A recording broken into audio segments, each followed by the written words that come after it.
ఈ వారం వర్క్ అయితే మాకు కాలువల పని పెట్టిండు 100 డేస్ వరకు. చెరువులకైతే పెట్టలేదు. ఇది మా పొలం సైడే వర్క్ చేస్తున్నాం. కాలువ పని పొద్దున లేచి నుంచి ఇంట్లో పని చేసుకొని మళ్ళీ ఇంట్లో వంట చేసిన తర్వాత మళ్ళీ 7:30 కల్లా ఈ వర్క్ వచ్చేసి ఇక్కడ వర్క్ చేసుకుంటూ అంతేనండి.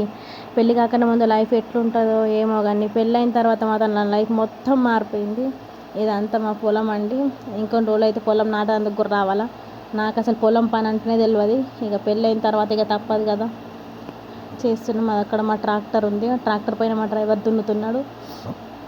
అంటే అమ్మ వాళ్ళది. ఇక్కడ అత్తమ్మ వాళ్ళ ఇంటికి వచ్చిన తర్వాత పని అయితే తప్పది. అందరి లైఫ్ పెళ్ళైన తర్వాత మారుతుంది అంటారు కానీ మారుతుంది. కొంతమంది హ్యాపీగా ఉంటుంది, కొంతమంది ఏమో అన్నీ భరిస్తూ ఎవరేమన్నా కూడా పడుతూ వర్క్ చేసినా కూడా చెయ్యనట్టు. చూడండి అక్కడ వర్క్ చేసి రెస్ట్ ఉన్నప్పుడు ఇంకా బీడీలు తెచ్చుకొని ఇక్కడనైతే బీడీలు కూడా వేస్తున్నాం. కొద్దిసేపు రెస్ట్ టైంలో అందరూ అన్నం తింటూ ఉంటే మాకు ఆ టైంలో కొన్ని బీడీలు అని చెప్పేసి ఇక్కడ బీడీలు కూడా వేస్తున్నారు. ఇదండి ఆడపిల్ల జీవితం. ఏం పెళ్ళో ఏమో, పెళ్ళంటేనే భయం వేస్తుంది. ఇక్కడ ఒక అమ్మాయిది పెళ్ళి అని చెప్పేసి నల్లపోచమ్మకు మేక పోయడానికి వచ్చిండ్రు. ఆమె పెళ్ళి ఇప్పుడు బాగానే ఉంటుంది. పెళ్ళికి పండగలు చుట్టాలు బాగానే ఉంటుంది.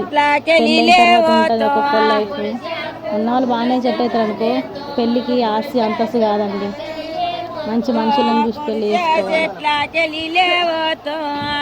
మంచి మనుషులు ఏంది, ఏ ఆస్తి ఉంది, ఏ అంతస్తు ఉంది, ఏం చేస్తుంది చెప్పండి. Thank you.